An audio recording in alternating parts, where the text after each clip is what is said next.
Assalamualaikum warahmatullahi wabarakatuh. Waalaikumsalam. Alhamdulillahirabbil alamin. Assalatu wassalamu ala anbiya wal mursalin. Asyhadu an la ilaha illallah wahdahu la syarikalah wa asyhadu anna Muhammadan abduhu wa rasuluh. Allahumma shalli ala Muhammadin wa ala alihi wa ashabihi wa mawalah amma.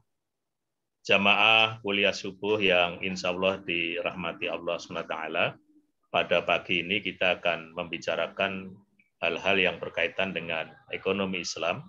Sebagaimana kita ketahui bahwa ketika ada krisis ekonomi dan sebagainya, itu nampaknya ekonomi Islam termasuk dianggap sebagai salah satu tawaran alternatif.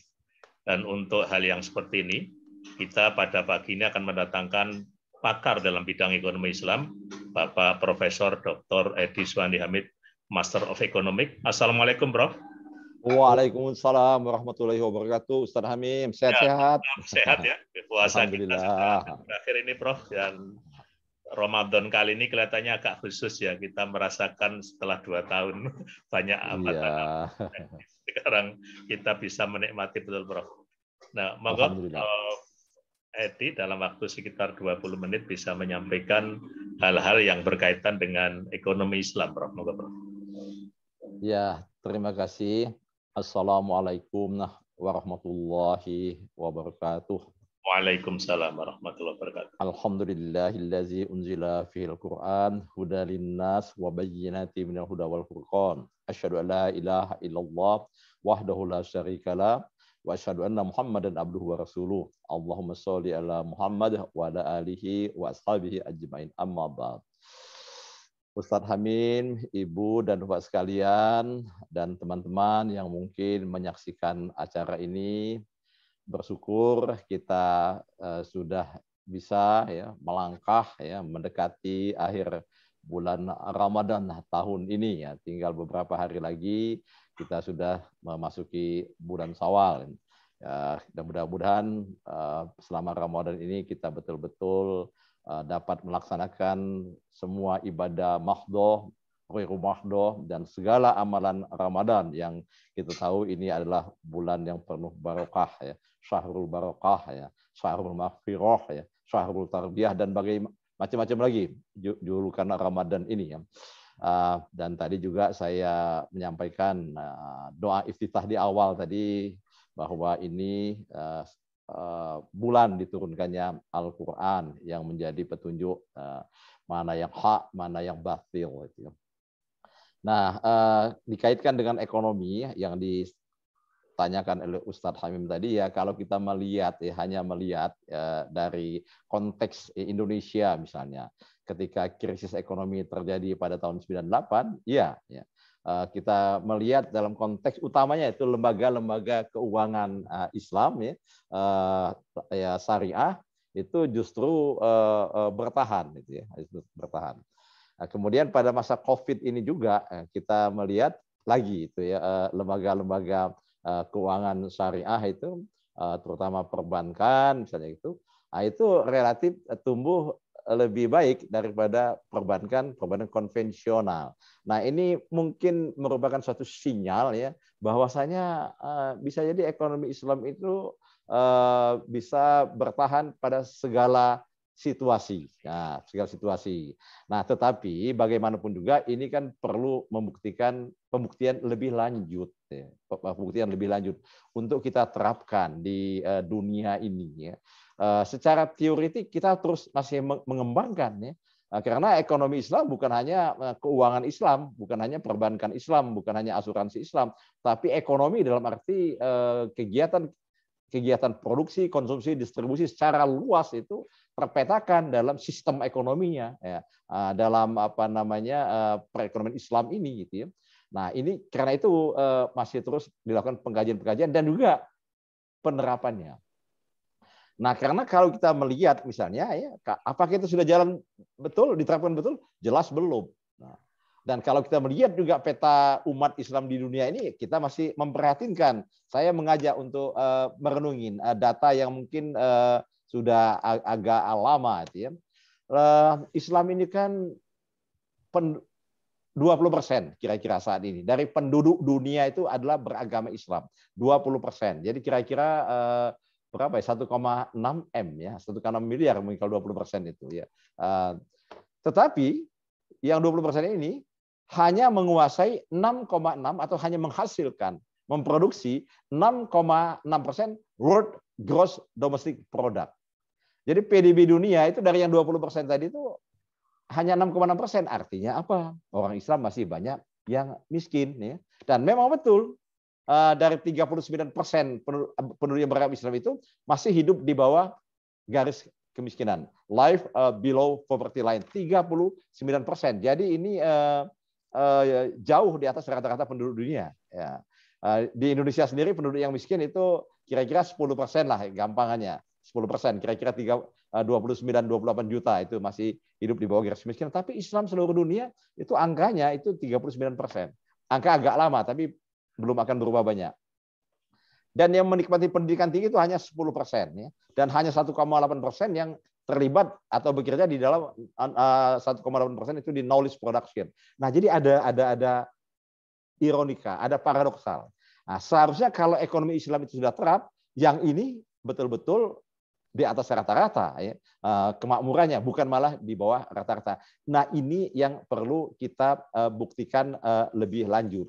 Nah, kalau kita lihat itu, jadi ekonomi Islam itu kan jangan disempitkan di keuangan Islam. Nah, sekarang itu kita masih relatif membatasin seolah-olah hanya diperbankan Islam. Tidak. Nah, kalau kita ingin mengimplementasikan ekonomi Islam ini dalam kehidupan sehari-hari, maka di semua bidang kita lakukan, kita praktikkan, kita implementasikan.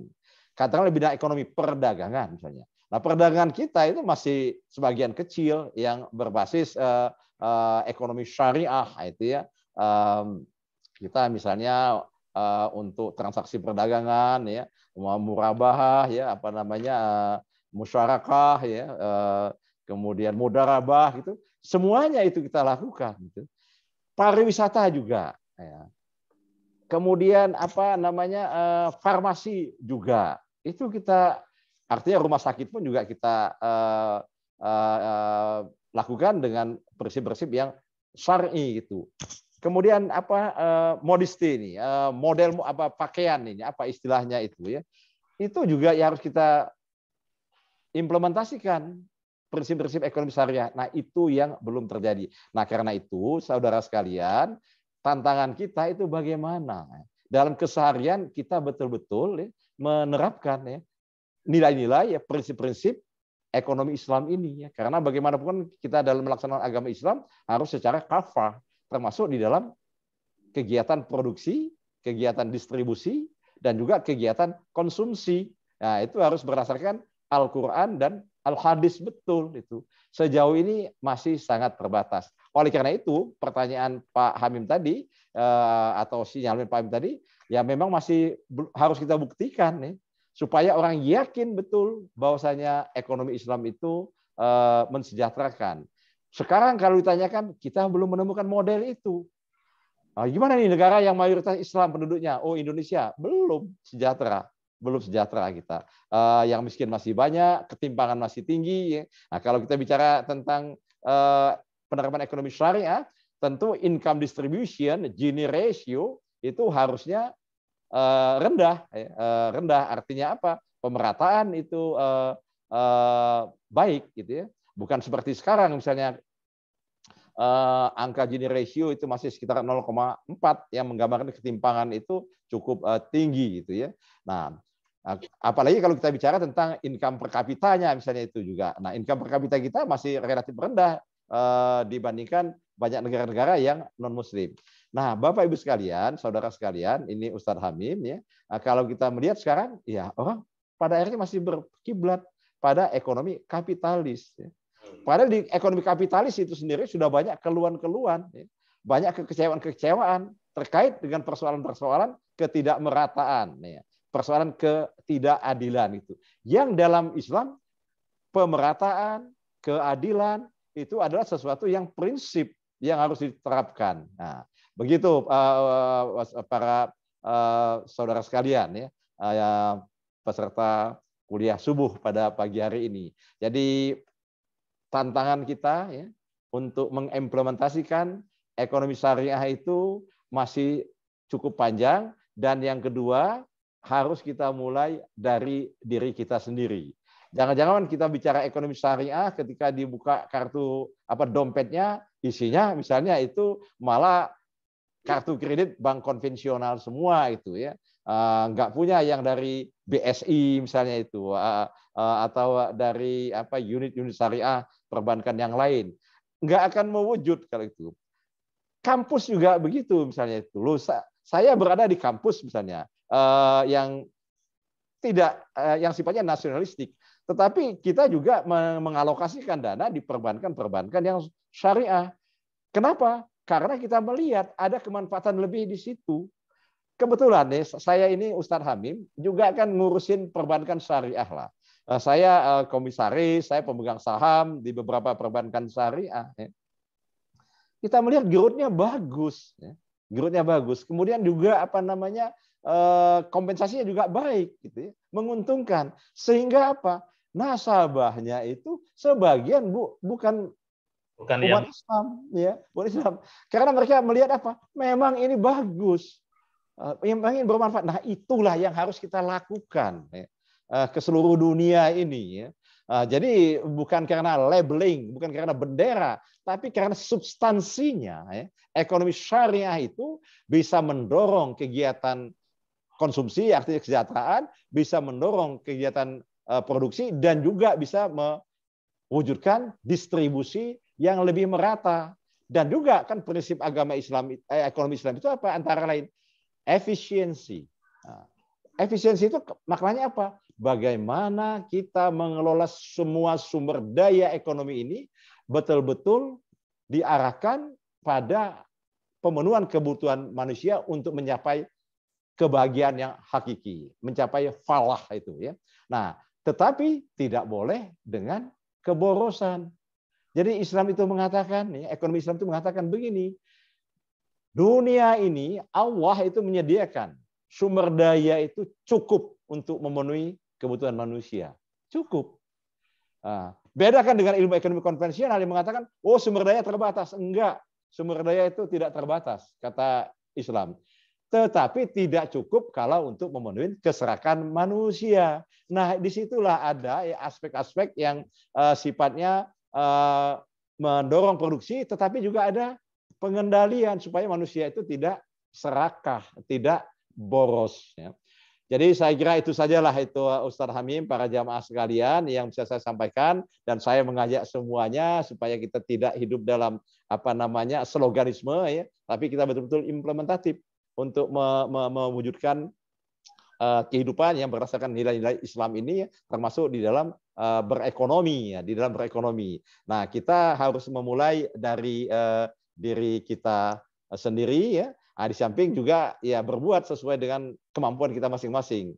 Ustadz Hamim, saya sebagai akademisi ya kita bergerak dalam bidang teoritik ya untuk terus mematangkan ya, karena proses ekonomi kapitalisme, sosialisme juga sangat panjang, Islam pun juga sangat panjang untuk mempromosikan itu. Sudah ada prinsip-prinsip dasarnya, tetapi kan untuk praktisnya, pragmatisnya juga itu ya. Nah, itu kita perlu pengembangan dari para saintis ya seperti Ustadz Hamim ataupun saya yang memang basisnya di perguruan tinggi. Saya kira itu Ustadz Hamim yang bisa saya sampaikan. Mohon maaf kalau agak panjangan sedikit. Nasru minallah wa fatun qarib wa basyiril mu'minin. Wassalamualaikum warahmatullahi wabarakatuh. Waalaikumsalam warahmatullahi wabarakatuh. Terima kasih Prof. Edi. Jadi masalah implementasi ekonomi syariah yang menjadi tanggung jawab kita bersama ya Prof ya.